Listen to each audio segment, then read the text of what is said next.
Hola, muy buenas tardes. El Consulado General de México en El Paso, Texas, y la Ventanilla de Orientación Educativa les damos la más cordial bienvenida a una plática más de Jueves de Educación a tu alcance. En esta plática tendremos a la doctora en Educación, Ana Torres, quien nos va a platicar acerca de los eventos ocurridos en Ciudad Juárez durante la Revolución Mexicana, pues ya se acerca esta fecha. Bienvenida, doctora. Pues muchas gracias por abrir las puertas de este espacio a mí, que yo ya me siento como en casa. Entonces, Claro. muy feliz de poder compartir esta breve información sobre la importancia de Ciudad Juárez durante la Revolución Mexicana. Cabe mencionar que la Revolución Mexicana, pues lo que se estaba peleando era derrocar a Porfirio Díaz del poder después de 30 años de permanecer sentado en la silla presidencial. Se decía que era una dictadura. Pues la revolución inicia con el Plan de San Luis por parte de Francisco y Madero.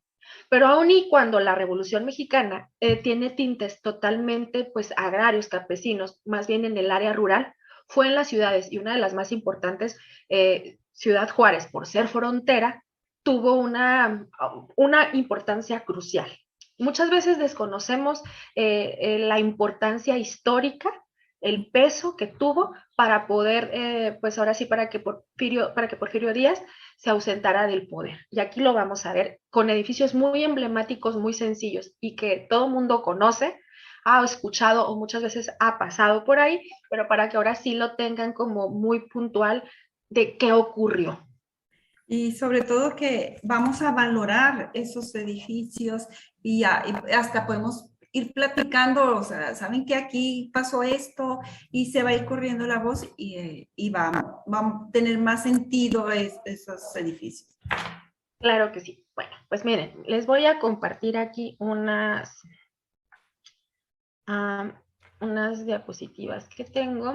Traté de ser como muy puntual. Ciudad Juárez en la Revolución Mexicana. Bueno, ¿qué ocurrió en la frontera? Ya como dijimos, toda esta revuelta pues inició como una lucha campesina. En el sur con Emiliano Zapata empezó con un lema de tierra y libertad, repartir el gran reparto agrario, porque había grandes extensiones de tierra en manos de muy pocas personas, y entonces lo que se trataba era como de repartir. Sin embargo, acá en el norte tuvimos una gran presencia, no solamente de las fuerzas maderistas, sino también hubo caudillos como Pascual Orozco, Francisco Villa, que se convirtió en un emblemático y también polémico personaje histórico de aquí del norte, pero sobre todo el peso de las ciudades representó no solamente, en este caso, por ser la frontera, representó un punto estratégico donde se podía controlar el flujo de armas, obtener armas tanto de un grupo como para otro. Los revolucionarios como que no comprendían mucho la importancia de Ciudad Juárez para ser honestos, Francisco y Madero siempre estuvo como aplazando este ataque. Es decir, que desde principios de abril de 1911, las fuerzas maderistas comenzaron a llegar a Ciudad Juárez y se establecieron. Pero ya fue el día 19 de ese mes cuando Francisco y Madero, Pascual Orozco y Francisco Villa llegaron como tal y se establecieron. Se dice que durante esa época pues hubo muchos saqueos, muchas revueltas, pero hay que entender que la época revolucionaria estuvo llena de altibajos, o sea, no era incluso pues una época segura como para vivir, todo estaba revuelto.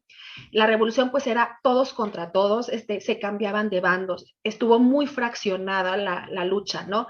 Aun y cuando Francisco y Madero, Villa, Pascual Orozco y Zapata estaban tratando de derrocar a Porfirio Díaz, tenían una visión distinta cada uno del país y cada quien como a su forma. Eso también hay que entenderlo.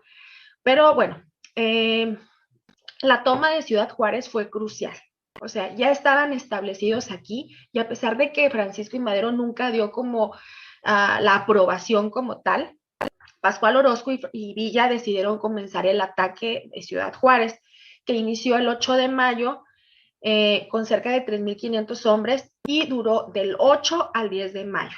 Entonces, las tropas federales, que era muy poca la presencia que había, porque estaban muy ocupados tratando de aplacar las rebeliones en el sur, pues tuvieron que evacuar la plaza. Y entonces se convirtió como en un, vamos a decir que Francisco I. Madero se sentó ya como tal en la ciudad y era como él se, pues decía, yo soy el representante legítimo de la revolución, y estuvo despachando todos estos asuntos desde precisamente desde abril hasta ya en mayo, ya como de una manera más formal.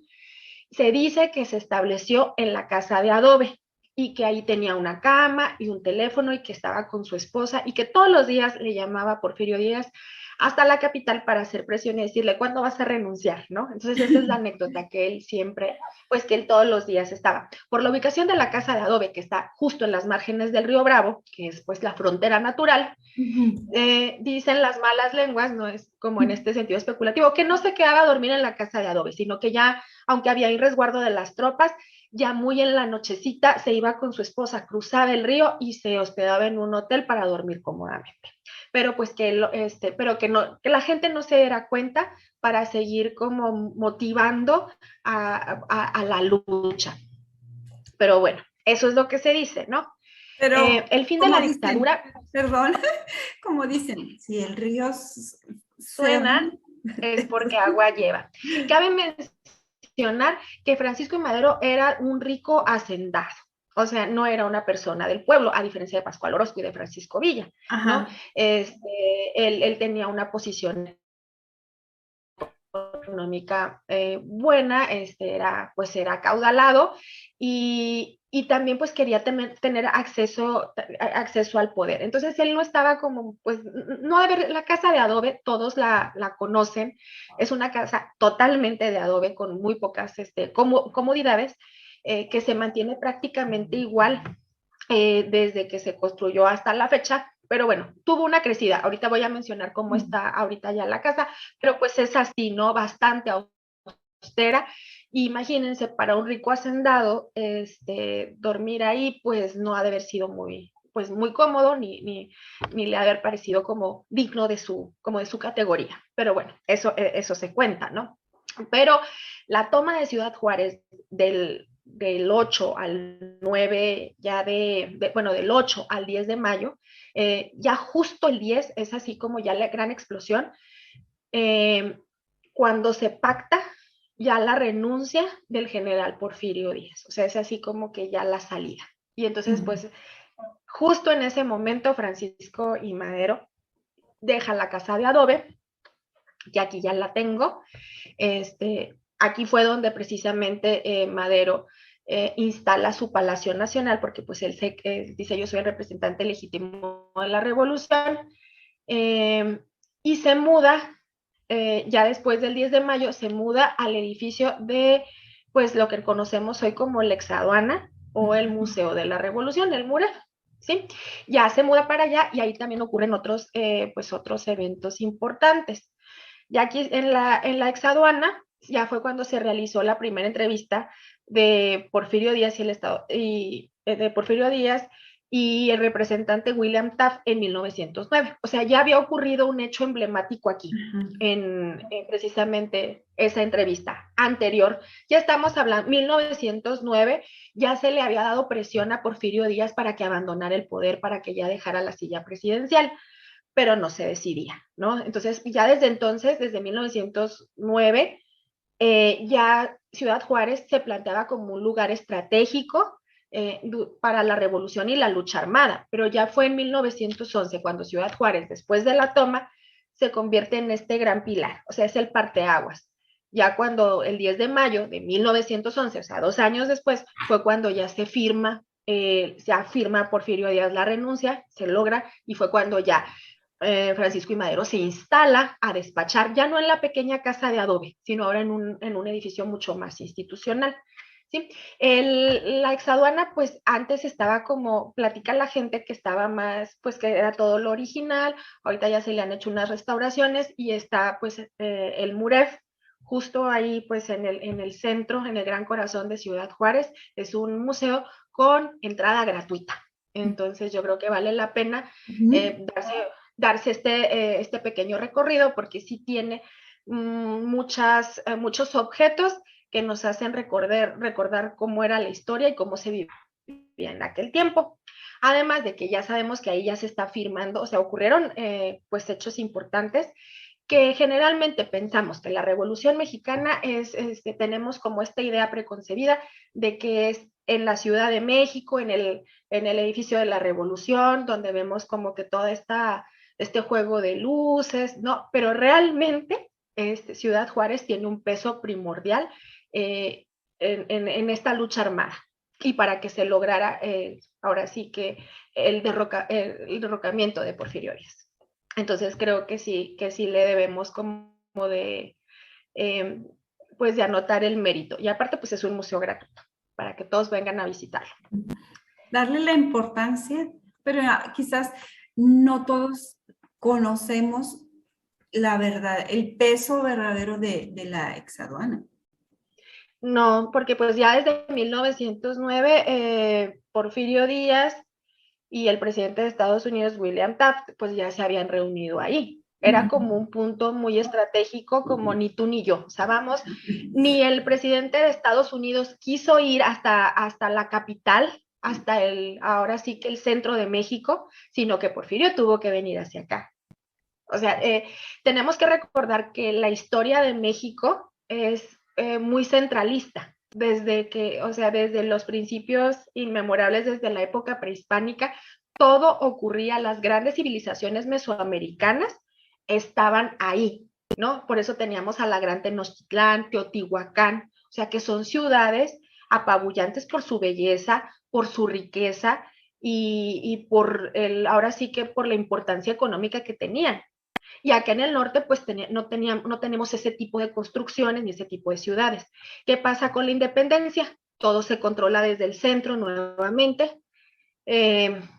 Los poderes federales siguen estando allá. El presidente de la República, la Cámara de Diputados, la Cámara de Senadores, la Suprema Corte de Justicia de la Nación. Pocas veces los presidentes se mueven a despachar o a hacer asuntos gubernamentales, diplomáticos con otro país que no en un estado de la República, en provincia.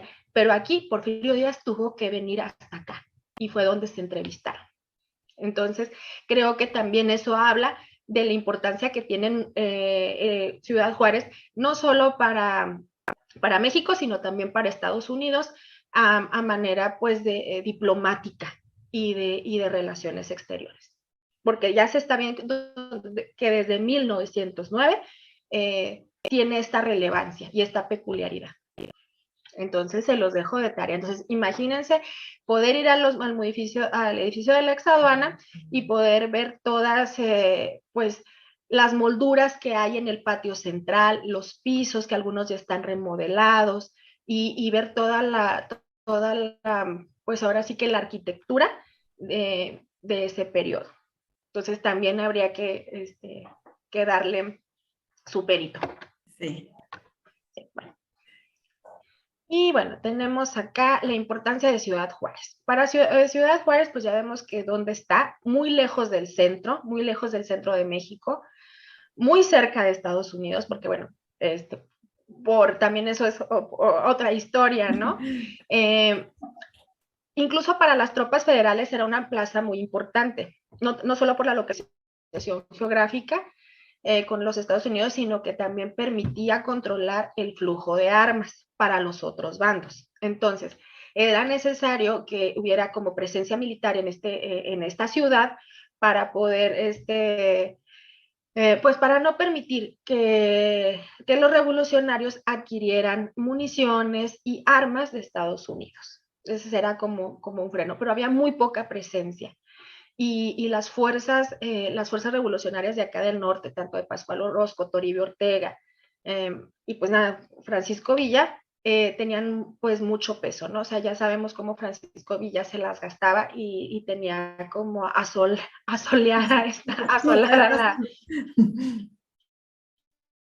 estas tierras. Entonces, hay muchas leyendas sobre él, pues muchos dicen que era bueno, otros dicen que era malo.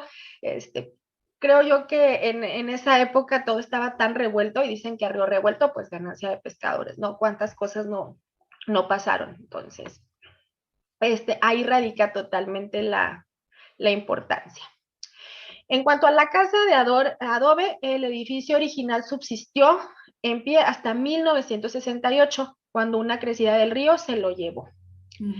Pero bueno, se remodeló y se volvió a inaugurar en mayo del 2011, cuando se cumplieron 100 años de que ahí pues que se cumplieron 100 años de la toma de Ciudad Juárez. Y se volvió pues se reinauguró, ya remozada, y pues está ahí. Pero no, si no le damos importancia y no la visitamos, pues no vamos a saber qué pasó. Tiene algún menaje original, las camas de latón, un telefonito que simboliza pues en donde llamaba Francisco y Madero a la capital.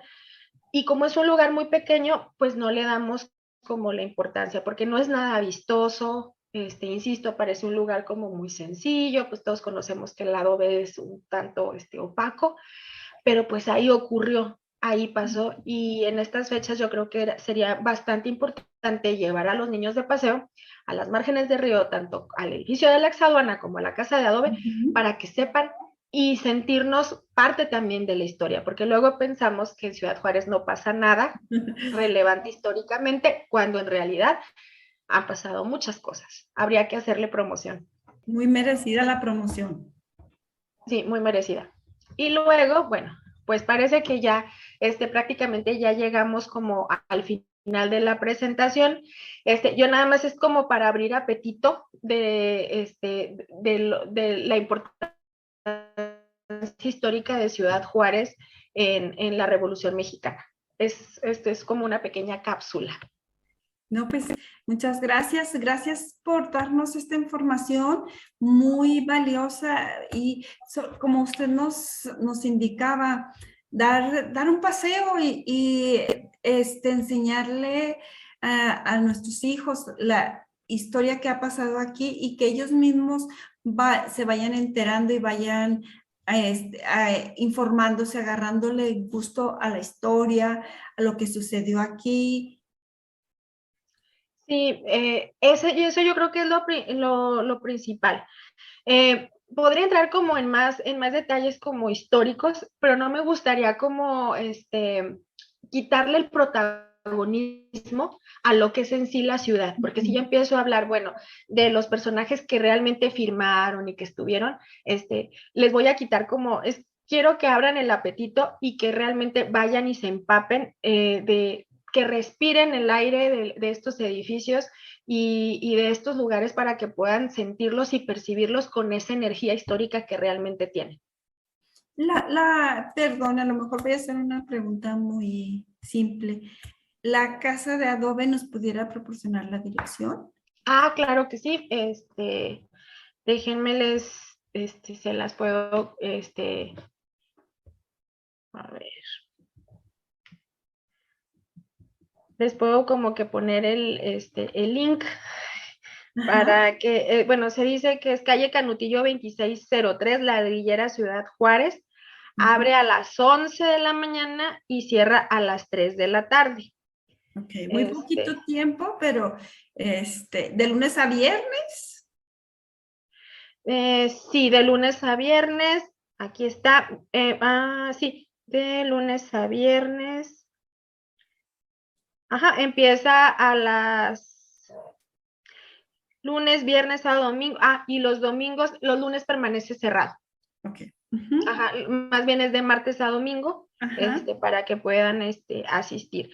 Los que también tienen una cartelera muy concurrida, muy variada, es el MUREF. El MUREF sí tiene como una vasta, pues, ¿qué se puede decir?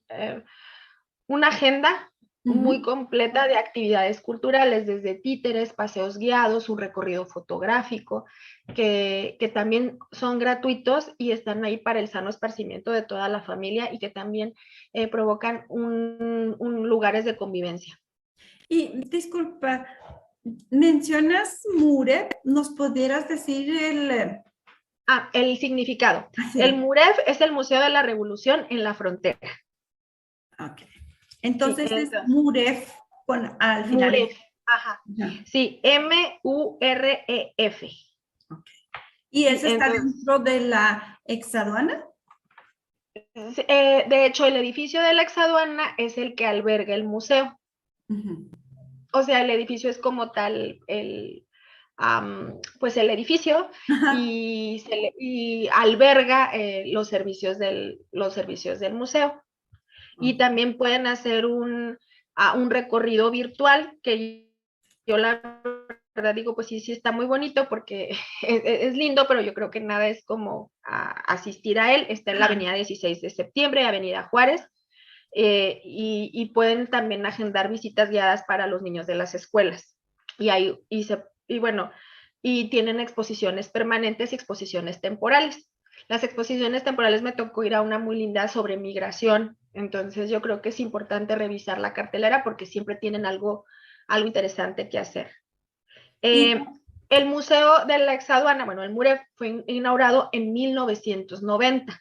Fue cuando se remozó, se remodeló y se le dio como que su limpiadita, pero dicen que permanecía tipo como tapias abiertos al público y los jóvenes de las escuelas, cuando se la pintaban o cuando no tenían nada que hacer, pues iban ahí, así se dice. Yo no soy originaria de aquí, pero cuando he platicado pues con contemporáneos míos, dicen que ellos incluso iban y se sentaban en el patio central, o sea, en lugar de irse a la plaza a platicar, iban a la exaduana y se sentaban en los pisos y veían los techos, porque tienen unas molduras muy especiales.